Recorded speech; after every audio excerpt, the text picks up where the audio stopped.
Morning, everyone. I'd like to welcome everyone to the January meeting of the City of Lynchburg Economic Development Authority. We're officially called to order, and I will go through roll call to get our official attendance. Mark Strohsnyder is here. John Stone. Here. Pat Mosby. Here. Kim Sorensen. Here. Richard Tugman. Here. Georgianne Sneed. Here. Bill Lovern is absent. I hope everyone has had a chance to review the minutes from the December meeting. And does anyone see or find any corrections, additions, deletions that should be addressed at this time? Motion to approve minutes as presented. Motion's been made. Is there a second? Second. Thank you, Pat. Motion's made and second. All those in favor of approving the minutes as presented signify by saying aye. Aye. Opposed? Minutes are approved. First item on the agenda, next item on the agenda, is the Poplar Forest infrastructure. Ms. Upshur? Yes. Poplar Forest, we're really excited. Poplar Forest is in the process of constructing a new entrance to the attraction, which will be in the city of Lynchburg. So it will be off of Enterprise Drive. This is, if you've been to Poplar Forest, you know how challenging their entrance is currently. It is, kind of remote and really not near, restaurants, any other amenities. So they have been working on raising the money for this new entrance for a while now. They have the funds in hand, and there are certain things that, given where that is, that entrance, if you've ever been over there, it's kind of stubbed out on Enterprise Drive, but it's right across from Neighbor's Place and the Apple Market and those types of things. So it requires a traffic light, it requires some infrastructure improvements there. So they came forward to ask if the city would help participate, and we're really looking forward from a tourism perspective to really promoting the fact that the entrance will be in the city of Lynchburg. So they had, and I included it in your Dropbox, an economic impact study done on what they would bring to the table in terms of meal sales, lodging kind of tax that come off of the visitors that they have. And that qualified them per your incentive policy for $100,000 incentive. It is going strictly towards infrastructure that will then belong to the city. So it's a traffic signal.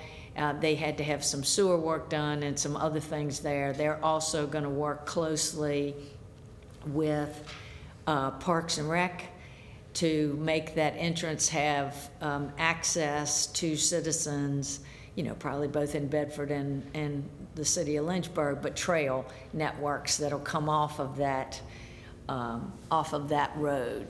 So because as soon as that infrastructure is put up, inspected, and verified, I just chose not, I talked to Ted about it, not to have a performance agreement, our normal performance agreement, because the city will be taking over that asset. So all of the verification and all of that will go on within the city, and I would come back to you all at that time, which I don't believe is going to be now. Weather and pandemic and supply chains and all of that, I think we were looking at, when was that supposed to open, Anna? Do you remember? I think it's a year from now, is it? Yeah, I think it is in the spring of 23 it's to open, but it also was something that we talked to Matt, the city attorney, about, and he feels just much more comfortable with that any type of incentive like this, since the city is not actually physically putting in the light, they are just inspecting it and then going to take it over, that it need to come through the EDA. So I'm just asking for your consideration of encumbering those funds for Poplar Forest. Can I ask a question? Yeah. Is that loud? Do I need permission to ask some questions? Okay. I'm sure follow good form. I was a bit confused about the entranceway, and there's also discussion of a parkway. Is that one of the same things? Yes. Yes. Okay, so those are the same term. So it's basically They're calling the new entranceway like the parkway. Okay. Because the road they're building is really long, right? Yes, it is. I mean, that entranceway is this corner of their property and the house is this corner of the property. And that's why the cost of it is, You all, everybody I know has been out there. I started going out there, I knew the family that owned it and lived there, and I used to go out and spend the night with my friend. And I have never come back from there without getting lost. yeah. It is, I can find it, but leaving the place is just incredible. You slept at Poplar Forest? Yeah. Wow. Thomas Jefferson. No. His friend. This isn't important, but where'd they get the rest of the money? They raised the money. They had a campaign. They raised $4.5 million. It's incredible. A nationwide board of Yeah. directors. That's impressive. The infrastructure worksheet says the estimated annual increase in taxes is 90,000. Do we know has there been an estimate of what they generate now? Yeah, that should be in that, I in looked the for it, I didn't. economic impact of what they, but it's in Bedford County, so I Oh, so it can't, wouldn't, yeah. I mean, it would. We don't get any taxes currently. And we won't get any real estate tax or any of that, but if that entrance is promoted properly and all of the amenities that are there along the way, they also have a separate piece of property, if you all remember, that's right beside that they own, that I put into the VEDP site characterization plan to look at as to what that property, how that property could be developed. And so, you never, a small hotel, some things like that could be, So if I'm coming up Enterprise Drive and I make a right to go into Poplar Forest, I'm coming off 221, is that site that you're talking about on one of those corners? yes. Okay. I mean, if you look at where it's stubbed off, I believe the site is like going up the hill there. If you were coming from the Y and going up the hill there past neighbors and everything, on the left-hand side over there. So part of the picture is the address. Yeah, the address will be, Switches yes, then. the address will be in Lynchburg, and just, like, I don't even know how, and Ann will know, because she used to work there, how they talked about getting there. Yeah.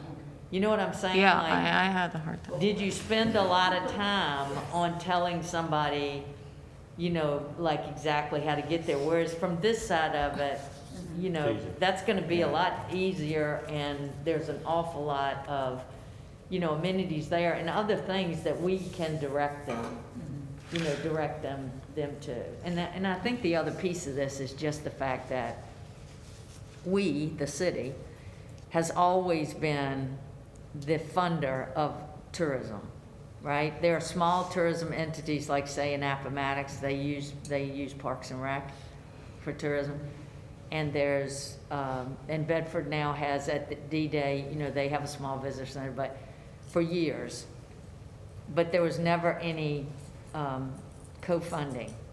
The city funded, it all. And back in the day, and this was a tourism model, was everything you did was outside of the city. And you just came here to sleep, right? And that was how they marketed things. They marketed the attractions that way. They didn't look at necessarily return on investment. Everybody talks about the number of visitors.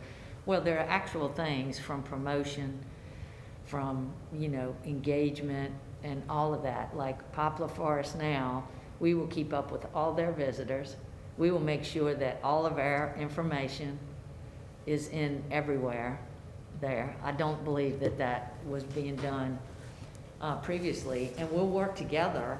Like their wine festival knocks the cover off the ball, right? But it's on site there, so I don't get the, meal sales and lodging taxes, that kind of thing. But if we promote it properly and if we work with them, you know, to help us to, you know, to do that, then I think we will far exceed and be able to see that kind of fund. But they did have Fletcher Mangum, who does the economic impact study for Liberty and has done some stuff regionally there. But I'm just saying, there's nowhere to go but up here, from that standpoint. So with all, it would drive basically all the traffic to that entrance because it's easily navigational.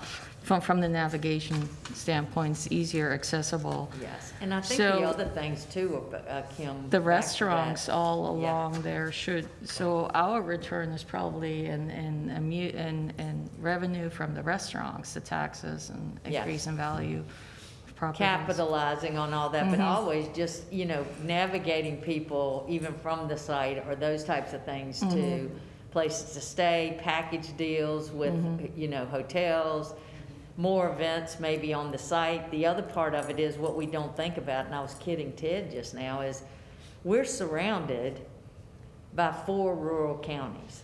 I will take every dollar they have to spend here in the city of Lynchburg. I think we have looked at tourism as coming from 50 or 60 miles away instead of, how do I get you to come downtown or go to Isabella's or come to dinner somewhere here? I mean, you know, that's why it's hard for me sometimes to get folks for the EDA, because all the CEOs live in Forest. Incorrect. So we, you know, we need to leverage all of that. I'm not saying it doesn't happen, but we really need to focus on making sure people know what's available, what to do, programming, curating, doing all of those types of things. Plus the fact that we are requiring them to put the signal up. We're requiring them to put the signal up. The signal, which is how I look at these things when they're infrastructure related, will not only benefit Poplar Forest, but it will benefit all the other businesses and everybody around there. So it has multiple, you know, impacts that can't all be captured monetarily. So. I feel it's a wise investment. Does anyone have any other questions for staff? And do we have a motion? I'll be glad to make that motion. I'll second it. Thank you, Ms. Georgianne. Motion's been made to approve the funds encumbrance as presented. Is there a second? I'll second it. Second, thank you, Kim. All those in favor of the motion is made and seconded, signify by saying aye. Aye. Opposed? Ayes have it. And the other thing I'll do is, as soon as we get out of all of this, I'll bring Allison Ramsey, the executive director, and I'm sure she would love to make a presentation to you all and show you all the plans and everything that they have out there, because I think she is really excited about the partnership she can have with us on the tourism side. So, thank you. Next item on the agenda is Wood Spring Suites. Again, Ms. Upshur, we'll Okey-dokey. ask you to... All right, some of these we've been working on for a very long time, and gone back and forth, pandemic-related, and those types of things. But Wood Spring Suites, if you've seen it, is out on Border, that's being built. I've been working with them for probably a year and a half now, just going back and forth, talking to them about that, that property. So it is with, and I gave you all their labor estimates and their capital investment. It's a 125-room hotel. It's on Border Street. I'm really glad to see, even though back in its day, the Billy Bob or whatever it was exciting. But it has long since gone past. And so having that hotel there, and it's a really big deal in the city as we look at balancing between, you know, industrial types of activity, manufacturing and those types of things, and the taking advantage of the traffic that's driven through the city from a hospitality perspective by the businesses and the anchor institutions. So I'm trying to keep or attract any hotel that I can to the city because we have lodging tax, sales tax. I don't think this particular hotel has a restaurant in it, but when they have a restaurant in it, it knocks the cover off the ball. So this is a really great group, Suburban Capital LLC. They have a lot of other properties. They've been very, very complimentary of the city.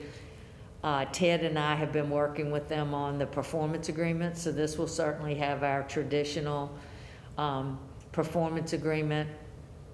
They've made some suggestions on language, and Ted and I are working on you know, that back and forth. But I just wanted to bring it forward. I've had it, you know, an incentive just to give people an update on where it was going. And so based on your policy for job creation and capital investment, it would qualify for a $187,000 incentive. Is this an independent franchise, or do they fly under a franchise I think flag? Wood Spring Suites is under a flag, but I can't remember. I looked them up. Yeah, it might be. Yeah. It's one of the other chains, because I looked them up too. I don't remember which one.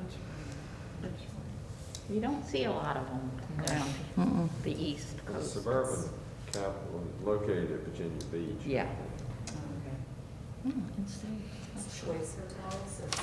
I'm sorry, I've asked this question before. So there really is a need for a lot more rooms, Yes.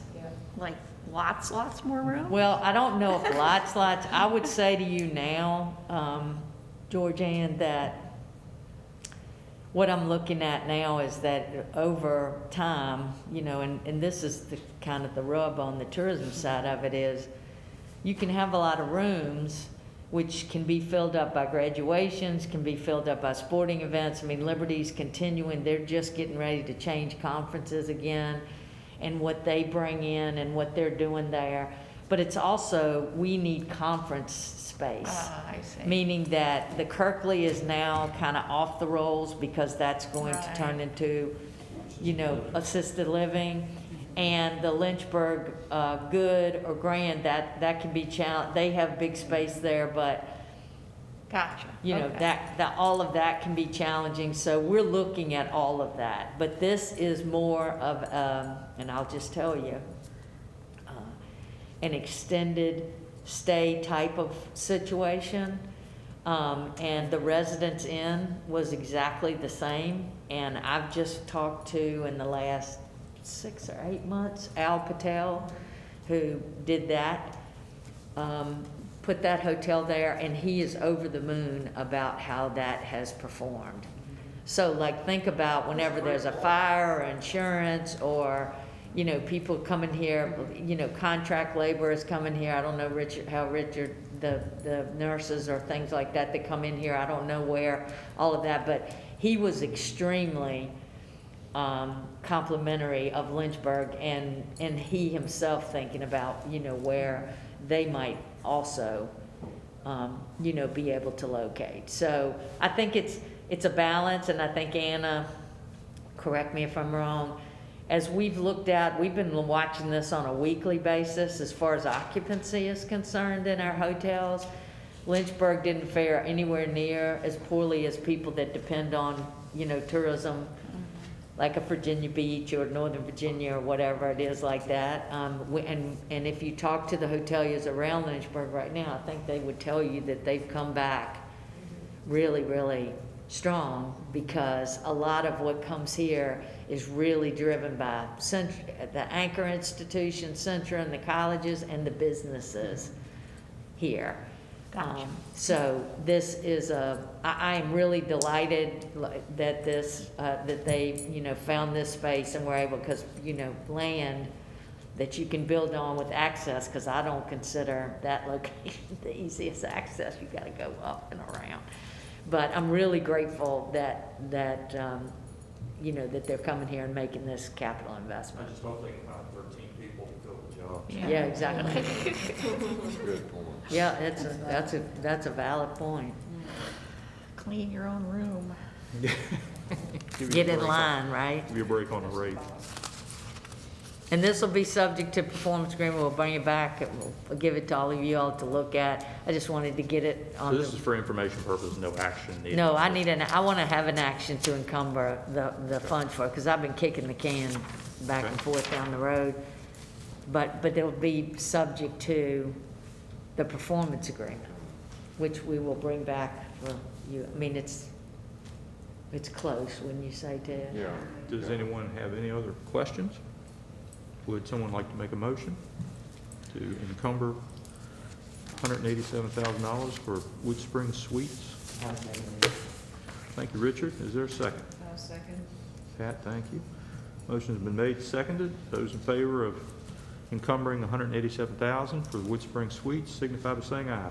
Aye. Opposed? Thank you. All right, and the last item on our agenda this morning is staff report.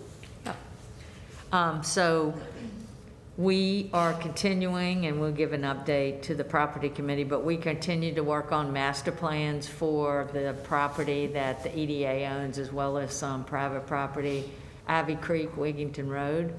Working with Jay Braden right now, still waiting on the traffic study to come through, but really positive feedback. As a matter of fact, I've actually gotten them to do a drawing, and we sent it to a prospect. We are also looking at the airport, working closely with the airport for any land that's out there. That the land is owned by the city, but it's in Campbell County. So we're working on, looking at that property in conjunction and really under the leadership of the airport director and all of that. So we're working really closely together, which I think is really exciting. We actually, I told you all, we have money, we have access problems to a lot of our properties, whether they be private, if they're commercial or industrial of any size, with putting money in CIP for that. And that, we have submitted for CIP money for access for the airport, as well as what we were calling sites A and B in Ivy Creek Innovation Park. So that's very exciting. The job portal continues to move along. I think that we've got Navigrids, which tell people, where to go to apply for a job or, go through the motions. So this is a project where it's really about communication and marketing down through all of the entities where people might come to find information. They don't always go to the places that we have designated, like the Virginia Employment Commission or those types of things. So we're just really trying to get all this information out to folks, and then have the employers on board for the site and giving us feedback on things we need to tweak on that. And I think we talked about that the last time we were here. And, like it says in your staff report, neighborhood centers, where people go for services within the city. I think we need to get a better grip on, where people are from a training perspective, and see what, if anything, how we may impact that, whether it's with Lynchburg City Schools, whether that's with the Workforce Development Group, or whether that's, which tried and true has been, most of the employers around here bring their people on and train them themselves. We are, still looking at grant opportunities. The city has allotted or allocated a certain amount of money from the funds that were received by the Virginia Tourism Corporation. All of these come with a lot of strings in terms of reporting. So it's not a huge amount of money. And so we had a brainstorming session last week with everybody in our departments to think about where that money might be best used, as well as with the resources that we have to be able to deploy that. There's still, I think, Winter and the leadership team is still looking at what to bring forward from an ARPA perspective to council. So that, that will be to be continued. We're also looking at the Industrial Revitalization Fund. That is still in the very beginning stages. You all have used that before. That's the thing that Anna applied for the academy. And it would, it was funded, I think I told you all last time, at about $600,000, very focused, as it should be, on entities that created jobs, a lot of jobs. It also had some wonky things in it where if the municipality owned the building, they could apply for it as a grant. If a private sector person owned it, it was a loan. There's not many private sector people want to get in a loan situation with the state of Virginia. So we're hoping they relax some of those, and they've got a lot more money this year in there.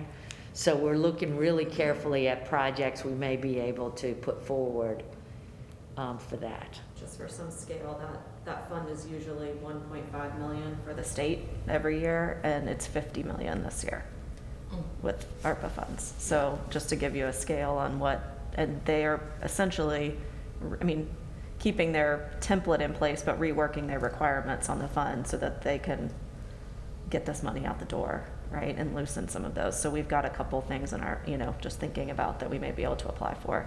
And they're doing a round of planning grants right now that we're looking at as well, where we can really maybe do some feasibility and look at buildings to get them ready for the bigger money. Yeah, and some of this stuff, you can imagine, you have to turn around really quickly, and the state, just like they did with the original CARES Act funds, they do not have a lot of direction, so they're flying by the seat of their pants to get this stuff done. So we're really grateful that some of these can be applied for, just like our Brownfield grant, through the EDA as the entity applying for them in lieu of it having to go through council, because just the process part of that would take a very long time. We would miss the deadlines, right? So economic development authorities are able to apply for some of these things as their own entity to move forward on that. And that's a really helpful tool, and one that I think Winter is very familiar with in Norfolk. And so Enterprise Zone just ended in 12/31. We've gone through and pulled all the finalized permits for 2021 that were, I think I took it all the way down to 75,000 or whatever. You have to have $100,000 threshold. Have to have spent that much on your project, right?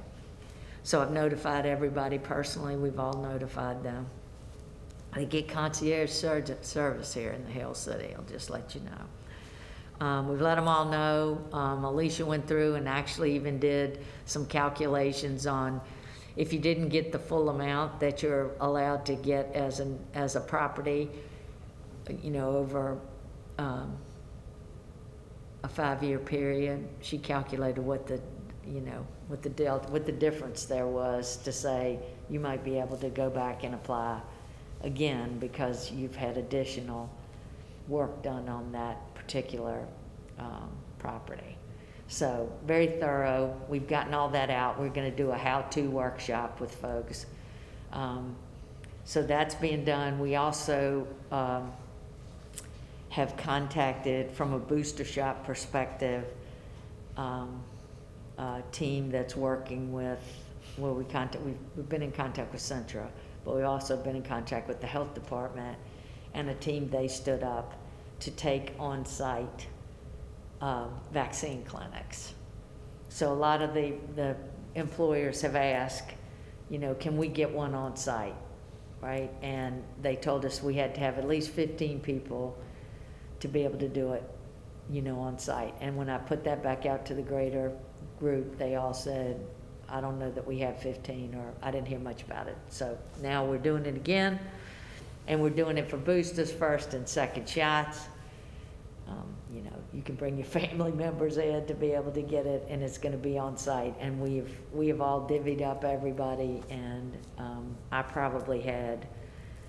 have 4 or 5 businesses that have requested an on-site vaccine clinic. So we've stayed on top of all of that. And I think that, the enterprise zone, everything we're doing, we're making a personal touch back out to folks on. And like I said, Centra is looking at, if we needed a bigger space, like if we got a lot of interest, we were working alongside them to provide space, you know, to be able to do that. And they, you know, they talked about they might do, you know, some testing or some different things like that in a central location. But just as you're talking about how people have responded to the pandemic, I would say that the city of Lynchburg has responded, and I'm very grateful to the leadership here in a way that I'm really proud of. I'm really proud of Centra, and I'm really proud of the fire department, emergency services,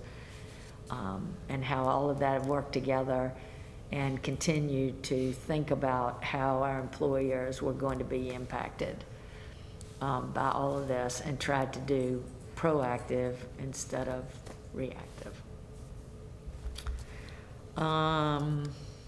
Let's see. I think that's about it. Anna, do you have anything? Sure, I'll I just- gave everybody a pen and a sticker. Yep. I Just will so just you say know. that as we continue to work with our anchors, meeting with them, particularly on marketing efforts, which is where we have had the most success, we had a big win with University of Lynchburg, a full page ad in their alumni magazine, which they don't typically do. It's not really a paid ad. But a partnership with them. So getting that OIH Loves You message out to all of their alumni, students, and parents. And then we've also developed a welcome letter from the mayor and stickers that will go mail out to all newly accepted students in state and out of state this year. So they're really excited about that partnership. We will have a digital kiosk on their campus as well. So I can't wait to take this partnership to Randolph and Liberty and VUL and see if we can also do some similar things with them. We are advertising with Liberty Athletics as well. So that's just, we're continuing to, and we have partnerships with them on their student for a weekend and their orientation and things like that. So just continuing to lean into those as our, you know, primary traveler to the city at this point are those students and parents that are coming here. Margetta's always called them four-year tourists, and that's a real thing. So they're big drivers. And just having that OIH Loves You message kind of layer with their recruitment and retention messages. So, And so I think, you know, I think that's part of the misnomer in many municipalities. You know, the marketing of things has been, you know, you're trying to fill potholes and hire teachers and police, and all that is really important. But if people don't know you do it, and so to me, we all know as we sit here the number of things that we have no idea go on in the city. So we need to remember that we have a huge number of people that come in and out of our city that don't know these things, and it goes back to what I talked about, spending, you know, those dollars within the city, which is the same thing is true with the surrounding municipalities. If we can't keep up with it and we're right here, we need to not forget, you know, putting that message out there for all of our businesses as well, you know, and arts and cultural groups and all of that.